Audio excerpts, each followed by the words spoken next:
أما بعد فأعوذ بالله من الشيطان الرجيم بسم الله الرحمن الرحيم تلك حدود الله فلا تعتدوها ومن يتعد حدود الله فأولئك هم الظالمون وقال النبي صلى الله عليه وسلم الصلاة عماد الدين فمن أقامها أقام الدين ومن تركها فقد هدم الدين۔ اللہ تبارک و تعالیٰ کی شریعت اور احکامات یہ تمام مسلمانوں کے لیے، تمام ایمان والوں کے لیے ہر زمانے میں ہر ایک علاقے سے، چاہے وہ کوئی بھی علاقہ ہو، کوئی بھی قانون ہو، ان تمام قوانین سے اللہ کے احکام اور اللہ کے قانون ہمیشہ بالا تر رہیں، کیونکہ دنیا کے تمام قانون وہ انسانوں کے بنائے ہوئے ہیں، انسانوں کے لکھے ہوئے ہیں، اور انسانوں کے بنائے ہوئے قانونوں میں، قوانین میں، کانسٹیٹیوشن میں غلطیاں اور کوتاہیاں ہو سکتی ہیں، لیکن اللہ کے بنائے ہوئے قانون میں، ضوابط میں، حدود میں کوئی غلطی، کوئی کوتاہی ہرگز نہیں ہو سکتی۔ لہذا اللہ کے قوانین میں سے، اللہ کے حدود میں سے اور اللہ کے حکموں میں سے کئی چیزیں ہیں، اور ان میں سے سر فہرست ایمان کے بعد وہ نماز کا حکم ہے، جو اللہ تبارک و تعالی نے رسول اکرم صلی اللہ علیہ وسلم کو معراج کے موقع پر عطا فرمایا۔ اور نماز ایک ایسا حکم ہے جس میں غلام ہو، بادشاہ ہو، عالم ہو، عام ہو، کسی طبقے کا بھی ہو، صرف کلمہ پڑھنے والا ہو، اللہ کا نام لینے والا، کلمہ طیبہ کا اقرار کرنے والا ہو، چاہے وہ کسی طبقے سے، کسی کام سے،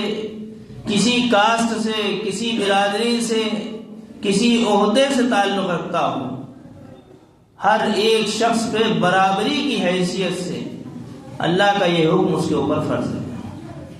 یہ لازم نہیں ہے کہ بادشاہ سلامت ہوں گے تو بادشاہ سلامت کے اوپر نمازیں ان کے طرف سے کوئی اور ادا کر دے گا اور فدیہ دے دیا جائے گا، کام ہو جائے گا۔ یہ لازم نہیں ہے کہ وہ بڑا عہدیدار ہو، ملک کا کوئی نیتا ہو، اور اس کے بعد اس کے اوپر سے نمازیں ساقط ہو جائیں، ختم ہو جائیں۔ یہ بھی لازم نہیں ہے کہ وہ کوئی کسی سید خاندان کا ہو، حضور صلی اللہ علیہ وسلم کے خاندان کا ہو، اس کے اوپر سے نمازیں ختم ہو جائیں۔ یہ بھی لازم نہیں ہے کہ وہ بہت تسبیحات پڑھنے والا، ورد کرنے والا، رات دن اللہ اللہ کرنے والا ہو، اب وہ جھوٹ اور مکاری کے ساتھ کہے کہ ہم مدینے میں نماز پڑھتے ہیں، ہمارا جسم یہیں رہتا ہے۔ تو اگر یہ وہ سوچ رہا ہے کہ اللہ کے حکم اس کے اوپر سے ثابت ہو گئے، یا سامنے والا سمجھ رہا ہے کہ اس کے اوپر سے، اس کے عہدے کی بنیاد پہ، اس کے بار بار تسبیح پڑھنے کی بنیاد پہ، یا کہہ سکتے ہیں جھاڑ پھونک کرنے کی بنیاد پہ ان صاحب کے اوپر سے نمازیں ہی ختم ہو گئیں، تو وہ خود بھی گمراہ ہے، اور سامنے والا جو اللہ کے حکم کو توڑ رہا ہے وہ بھی گمراہ ہے، دوسروں کو بھی گمراہ کر رہا ہے۔ لہذا اللہ کا حکم نماز عموماً، ایسے تو امت کا جو طبقہ ہے جمعے کی نماز کو چھوڑ کر، جمعے کی نماز عموماً امت کا تقریباً 80 سے 90% پرسنٹیج کے حساب سے 90% طبقہ امت کا جمعے کی نماز تقریباً پڑھتا ہے، 80 سے 90%۔ لیکن عام نمازوں کے بارے میں اگر پوچھا جائے اور اس کی تحقیق کی جائے تو امت کی، پوری امت کے طبقے کو جوڑا جائے تو مشکل سے 5 سے 10% کا طبقہ پانچوں نمازوں کا پابند ملے گا۔ اور یہ لوگوں سے شکوہ کرتے پھرے کہ اللہ کی رحمت مجھ پہ نہیں ہو رہی، اللہ تعالیٰ نے ہمارے اوپر آزمائشیں ڈالی ہوئی ہیں، کاروبار پر پریشان ہیں، گھریلو پریشانیوں میں مبتلا ہیں، ارے کام نہیں چل رہا ہے، اور تمام چیزیں جو اس کی آزار و وجہ بن سکتی ہیں وہ بیان کرتا ہے، اور جس گھر سے، جس در سے ان چیزوں کو، ان مشکلات و مصائب کے دور ہونے کا جو گھر ہے، در ہے، اس گھر و در کو وہ چھوڑ کر وہ یہ سوچے کہ بھائی ہم دنیا سے مسئلے حل کر لیں گے، تو حقیقت میں وہ ایمان والا حقیقی اعتبار سے نہیں ہے، کیونکہ کلمہ طیبہ پڑھنے والے کا عقیدہ اعتقاد ہے کہ اگر ہمارے مسئلے بنیں گے، ہمارے ساتھ عافیت کا معاملہ ہوگا، ہماری مدد بھی کی جائے گی، تو وہ اللہ کے در پر اللہ سے مانگنے بھی کی جائے گی۔ یہ کلمے والے کا اعتقاد و یقین بنیادی اصول ہے اس کو یہی سکھایا گیا پیدائش کے کہ تمہیں جب مدد طلب کرنی ہو، اپنے مسائل کو حل کرنا ہو، پریشانیوں میں اگر کسی کو پکارنا، دنیا کی حکومتوں عہدیداروں کو مت پکارنا، سب سے پہلے اگر تو پکارنا اللہ کی ذات کو پکارنا، کیونکہ وہ دنیا کے عہدیدار خود اس اللہ کے آگے بھیک منگے ہیں، وہ خود فقیر ہے، ان سے عہدہ چھن جائے وہ کسی لائق نہیں، ان سے مال چھن جائے، اور دنیا میں مشاہدہ ہے سینکڑوں مالدار بیک وقت مالدار تھے، چند سالوں کے بعد وہ فقیری کی حالت میں نظر آئے۔ دنیا کے بہت سے عہدیدار اپنے ملکوں کے پریزیڈنٹ، موجودہ دور میں، لیٹسٹ دور میں اپنے ملکوں کے پریزیڈنٹ تھے، پی ایم تھے، پرائم منسٹر تھے، اور ملکوں کو چھوڑ کر دوسرے ملکوں میں پناہ لیے ہوئے ہیں اپنی جان کو بخشوانے کے لیے۔ تو معلوم ہوا ان کے عہدے بھی اللہ کے ہاں کوئی حیثیت نہیں رکھتے ہیں۔ اسی لیے فرمایا یا ایھا الذین آمنوا استعینوا بالصبر والصلاۃ، مدد طلب کر لو تو وہ اللہ سے صبر کے ذریعے، اور دوسرا سب سے اہم حکم فرمایا اللہ کے حضور میں گڑگڑانے کے ذریعے، یعنی نماز کو ادا کرنے کے ذریعے۔ اور امت کا 5 سے 10%، اور بقیہ طبقہ کہتا ہے بھائی میرا business professional system, business schedule نہیں بن پا رہا ہے، ہمارا بزنس شیڈیول سے ہمیں فرصت نہیں ملتی۔ کسی کی اسٹوڈنٹ لائف ہے تو وہ اسٹڈیز میں لگا ہوا ہے، اپنے اسٹوڈنٹ سسٹم میں جڑا ہوا ہے، وہ کہہ رہا ہمیں پڑھنے سے فرصت نہیں ملتی۔ کئی تو ایسے ہیں اسٹوڈنٹ لائف کے جن کے کالجز 4-5 بجے چھوٹتے ہیں، اور ان کو توفیق نہیں ہوتی کہ کئی جمعے کی نمازیں وہ چھوڑ بیٹھتے ہیں، صرف اپنے فیوچر کو بنانے کے لیے کہ ہمارا فیوچر بن جائے۔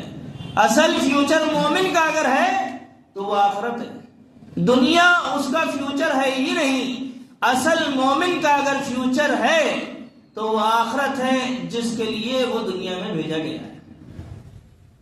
لہذا اگر کوئی یہ عذر پیش کرتا ہے کہ ہماری اسٹڈی لائف ہے، اسٹوڈنٹ لائف ہے، اس وجہ سے ہم نہیں آ پاتے ہیں،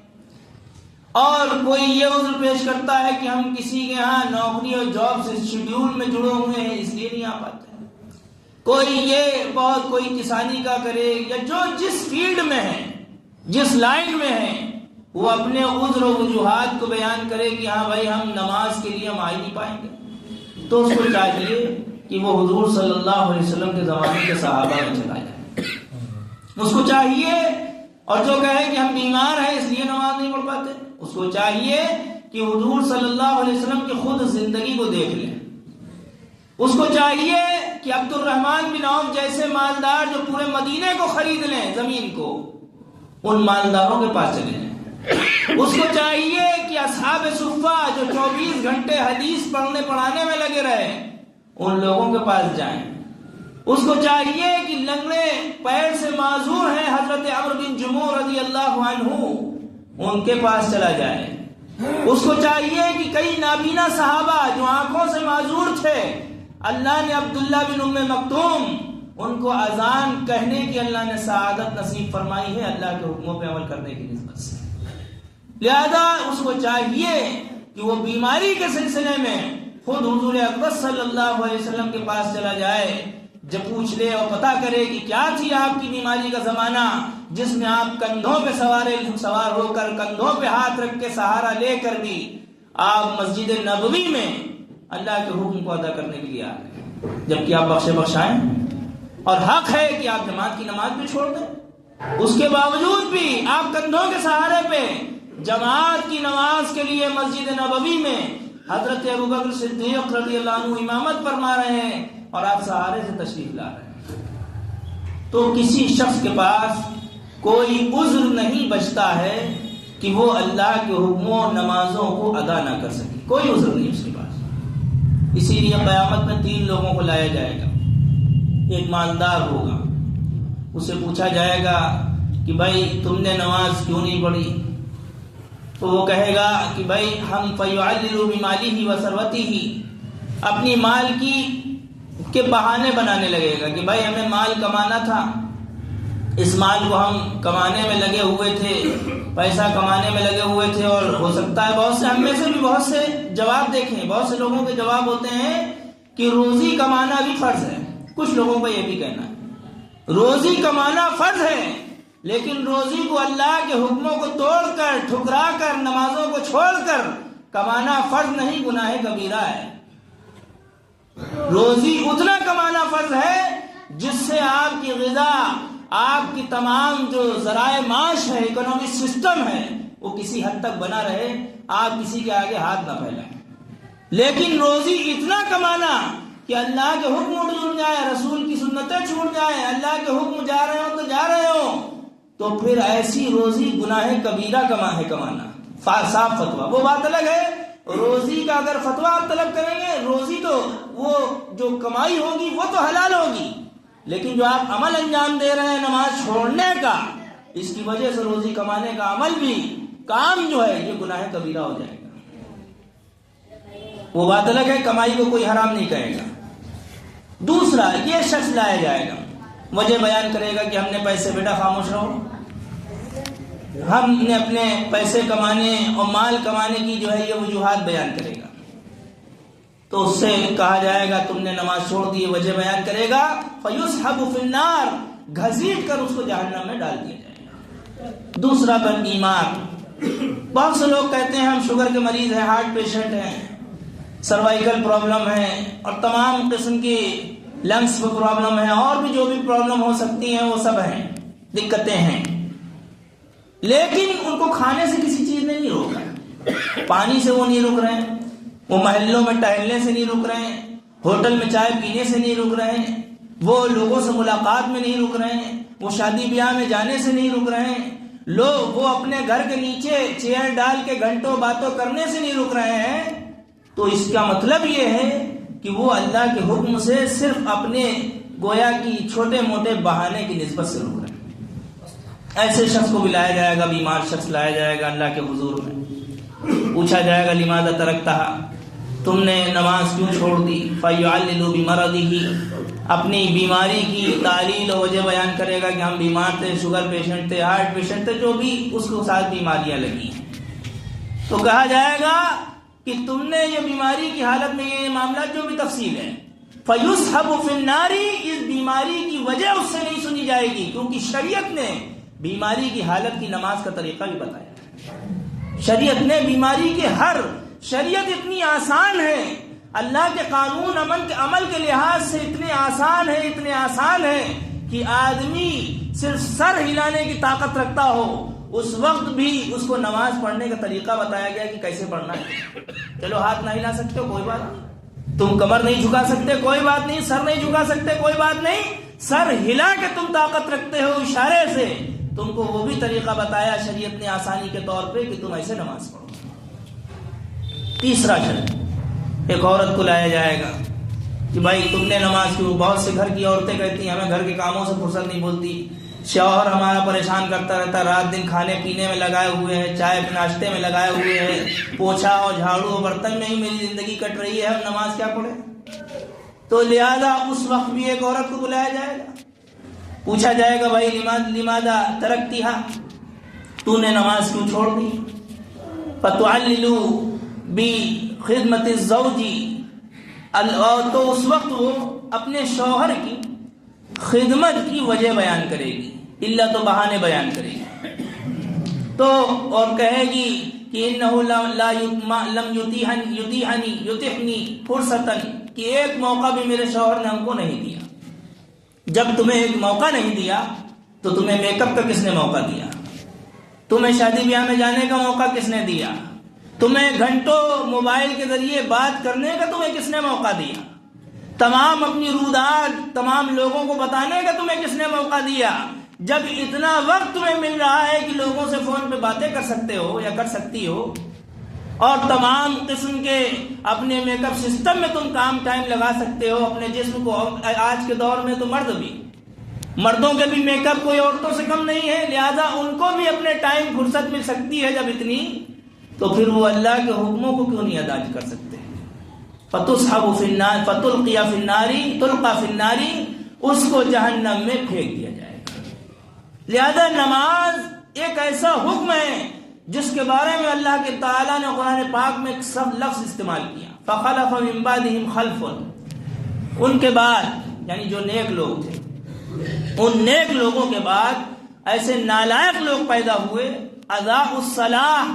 جن لوگوں نے نماز کو ضائع کر دیا۔ حضرت حسن بصری وغیرہ اور دوسرے لوگوں نے روایتیں بیان کی ہیں کہ جنہوں نے نماز کو چھوڑ دیا، ایسے لوگوں کو نالائق اللہ نے کہا ہے، ایسے گھٹیا جانشین اور اترادھکاری جسے کہتے ہیں، ایسا گھٹیا کہا کہ ایسے بیکار لوگ ہیں۔ واتبعوا الشہوات، اور وہ اپنی خواہشوں کے پیچھے پڑ گئے۔ فسوف یلقون غیا، ان قریب وہ گمراہی کا سامنا کریں گے۔ بعض لوگوں نے غین کا ترجمہ جہنم کی اس وادی سے کیا ہے جس میں تمام جہنمیوں کے خون اور پیپ جمع ہوں گے، اس میں وہ داخل ہوں گے۔ لہذا اللہ تعالیٰ نے موقع عنایت فرمایا ہے، اور نماز مومن کی نشانی ہے۔ ہر چیز کی ایک نشانی ہوتی ہے۔ مسجد کی نشانی عموماً گنبد ہے، گھروں میں لوگ ایڈریس پروف ڈالتے ہیں، اور تمام چیز کے سب جگہ کے ایڈریس پروف اور سب نشانیاں بنی ہوتی ہیں۔ لِكُلِّ شَيْءٍ علامہ، اللہ کے رسول صلی اللہ علیہ وسلم نے فرمایا ہر چیز کی ایک علامت ہے۔ وَعَلَامَةُ الْمُؤْمِنِ الصَّلَاةُ، ایمان والے کی علامت یہ ہے کہ وہ نماز کو ادا کرے، اس کی علامت و نشانی نماز ہے۔ اور بلڈنگ جب بنتی ہے اس کا بیس جو ہوتا ہے وہ پلر پہ ٹکا ہوتا ہے، جب اس کے پلر ہی نہیں ہے اوپر بلڈنگ تصور نہیں کی جا سکتی، بلڈنگ نہیں بنائی جا سکتی۔ لہذا اوپر بلڈنگ بنانے کے لیے نیچے کے پلر مضبوط ہونے چاہیے۔ اللہ کے رسول صلی اللہ علیہ وسلم نے فرمایا الصلاۃ عمود الدین، نماز یہ دین کا کھمبا و پلر ہے۔ فمن اقامها اقام الدین، نماز کو جس نے قائم کیا، چاہے وہ بزنس شیڈیول میں کتنا لگا ہو، اسٹڈی لائف میں، اسٹوڈنٹ لائف میں کتنا جڑا ہو، چاہے وہ پروفیشنل اپنے جاب شیڈیول میں کتنا جڑا ہو، جس بھی فیلڈ سے وہ تعلق رکھتا ہے، چاہے جتنا مشغول ہو، اس کو اللہ کے حکم نماز کو ادا کرنا ہے۔ فمن اقامها اقام الدین، جس نے اس اللہ کے حکم کو قائم کیا اس نے دین کو قائم کیا۔ ومن ترکها فقد هدم الدین، اور جس نے اس اللہ کے حکم نماز کو چھوڑ دیا اس نے پورے دین کو ڈھا دیا۔ وہ چاہے اپنے کو مسلم گردانتا رہے، لیکن وہ ان منافقوں سے بدتر ہے جو مدینے کے سرزمین میں تھے، منافق جن کے دل میں کلمہ نہیں تھا، ظاہر کے کلمہ پڑھنے والے تھے، رسول صلی اللہ علیہ وسلم سے دشمنی بھی تھی، لیکن جب نماز کا موقع آتا تھا منافقوں کی بھی یہ جرت نہیں تھی، حیثیت نہیں تھی کہ وہ مسجد میں آ کے حاضری نہ دیں پانچوں نمازوں میں۔ تو کیا اس دور کا مسلمان ان منافقوں سے بدتر ہو گیا جو منافق اللہ کے رسول سے دلی دشمنی رکھتے تھے، جن کو کندھے کے پر سہارا لے کر بھی بیماری کی حالت میں لا کے کھڑا کر دیا جاتا تھا کہ نماز پڑھو آ کے؟ صحابہ بھی بیمار ہوتے تھے لیکن کندھوں کے سہارے سے وہ مسجد میں آ کے جماعت کے ساتھ نماز ادا کرتے تھے۔ پھر بھی فقہاء نے ہم کو گویا اللہ تعالیٰ نے ہم کو رخصت دی کہ تم بہت بیمار ہو، چل نہیں سکتے، مسجد تک آنا دشوار ہے، کئی فلور پہ تمہارا مکان ہے، تم نماز کو لیکن ادا کرو۔ یہ معذور لوگوں کے لیے، صحیح سالم نہیں، ان لوگوں کے لیے نہیں ہے جو چائے پینے کے لیے ہوٹل میں آ سکتے ہو، ان لوگوں کے لیے نہیں ہے جو شادی بیاہ میں سواری کر کے جا سکتے ہوں، ان لوگوں کے لیے نہیں ہے جو اپنے گھر پہ چیئر ڈال کے نیچے آ کر اپنی باتیں کر سکتے ہوں، ملاقاتوں کے لیے لوگوں سے جا سکتے ہوں، تعلقات بنا سکتے ہوں۔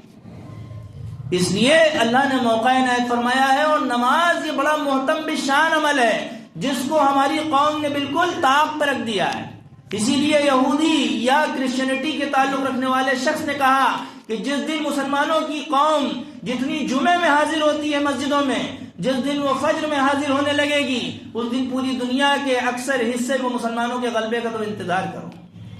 اور ہم مغلوب کیوں ہیں اور مظلوم بھی کیوں ہیں؟ کیونکہ ہم نے اللہ کے حکم کے ذریعے اللہ پہ ظلم کیا ہے، اللہ کے حکم کو توڑا ہے۔ کیونکہ قرآن پاک میں ہے تلک حدود اللہ، یہ اللہ کی حدیں ہیں، اللہ کی شریعت کی قائم کی ہوئی حدیں ہیں نماز کو چھوڑنے پہ اور تمام چیزیں، تمام احکام۔ فَلَا تَعْتَدُوهَا، ان حدوں کو تم پار نہ کرو، ان حدوں سے آگے مت بڑھو۔ وَمَن يَتَعَدَّ حُدُودَ اللَّهِ فَأُولَٰئِكَ هُمُ الظَّالِمُونَ، جو اللہ کی حدود کو پار کر گیا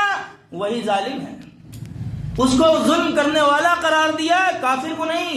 بلکہ جو اللہ کی شریعت کو پار کر رہا ہے، اللہ کے حکم کو توڑ رہا ہے، اسی کو ظالم قرار دے دیا۔ اس لیے ہماری نظر میں سب سے زیادہ اہم وہ اسلامک کانسٹیٹیوشن، اسلامک قوانین اور اللہ کے احکام۔ وہ بات الگ ہے اس ملک کا کانسٹیٹیوشن 26 جنوری، جسے یوم جمہوریہ، ڈیموکریٹک دن کہا جاتا ہے ڈیموکریسی کے قائم ہونے کا۔ تقریباً 1947 29 اگست کو 7 لوگوں کی کمیٹی طے ہوئی، ڈاکٹر بھیم راؤ امبیڈکر کو ان کا سرخیل بنایا گیا کہ بھائی ان ملک کا کانسٹیٹیوشن اور قانون لکھو۔ 2 سال سے زیادہ ان لوگوں نے کانسٹیٹیوشن کی تحقیق کی، لکھایا۔ لکھنے کے بعد تقریباً 24 جنوری 1950 کو کمیٹی تمام لوگوں کو بلایا گیا جنہوں نے آزادی میں قربانیاں دی، اور سب سے بڑی تعداد مسلمانوں کی ہے۔ ہندوستان کے 60 سے 70% تعداد جو جنگ آزادی میں جنہوں نے قربانیاں دی ہیں، اس کی 60 سے 70% سے زائد کی تعداد مسلمانوں کی تعداد ہے جن کی شہادت ہوئی۔ اس کے بعد تمام لوگوں کو سگنیچر کے لیے کہا گیا کہ 24 جنوری کو اس کانسٹیٹیوشن پہ سگنیچر کرو۔ مولانا حسرت موہانی رحمۃ اللہ علیہ، موہان کے علاقے کے رہنے والے، کھڑے ہوئے، کہا کہ جو کانسٹیٹیوشن لکھا ہے، یہ بیان کیا گیا ہے، یہ برٹش امپائر اور برٹش حکومت کے ہی طرز عمل پہ ایک کانسٹیٹیوشن تیار کیا گیا ہے، یہ برٹش امپائر کا ایکسپلینیشن ان کے اکارڈنگ اور انہی کے طریقے پہ بیان کیا گیا۔ مولانا نے وہ نوٹس لکھا اور اس کے اوپر ناگواری کا اظہار کیا۔ وہ بات الگ ہے، بعد میں سب لوگوں نے اس پہ سائن کیے، اور اس میں یہ بات بھی طے کی گئی کہ ملک کے تمام اقلیت، مائنارٹی میں رہنے والے، میجارٹی میں رہنے والے سب لوگوں کو اپنے مذہب پر آزادی سے عمل کرنے کا حق دیا جائے گا، یہ بھی لکھا گیا۔ 1971 میں اس میں سیکولرزم کا یہ لفظ جوڑا گیا۔ لہذا ملک کا کانسٹیٹیوشن اپنی جگہ، لیکن ملک کا کانسٹیٹیوشن انسانوں کا بنایا ہوا ہے، اور قرآن و حدیث کا کانسٹیٹیوشن یہ اللہ کا بنایا ہوا ہے۔ ہمارے لیے سب سے پہلے اگر کوئی کانسٹیٹیوشن ہوگا، قانون ہوگا، وہ اللہ کا قانون ہوگا، اور اس میں نماز اور روزے اور تمام احکامات ہوں گے۔ وہ بات بعد میں ہے کہ اس میں یہ بھی کہا گیا کہ اپنے ملک کے ان احکام کی پابندی، حکموں کی پابندی کرو، اپنے ملک کے ان قانون کی پابندی کرو جو تمہاری شریعت سے نہ ٹکراتے ہو، اور جو ہماری شریعت سے ٹکرائیں گے ہم ان سے ٹکرا جائیں گے، اور ہم اللہ کے احکام پر عمل کرتے رہیں گے۔ اس لیے اللہ نے ہم کو موقع عنایت فرمایا ہے ہم نماز کی پابندی کریں، اور اللہ کے رسول صلی اللہ علیہ وسلم کے طریقوں کے مطابق زندگی گزاریں، اور اللہ کے حکم کو توڑ کے اللہ کی دشمنی نہ مول لیں۔ وآخر دعوانا الحمدللہ رب العالمین۔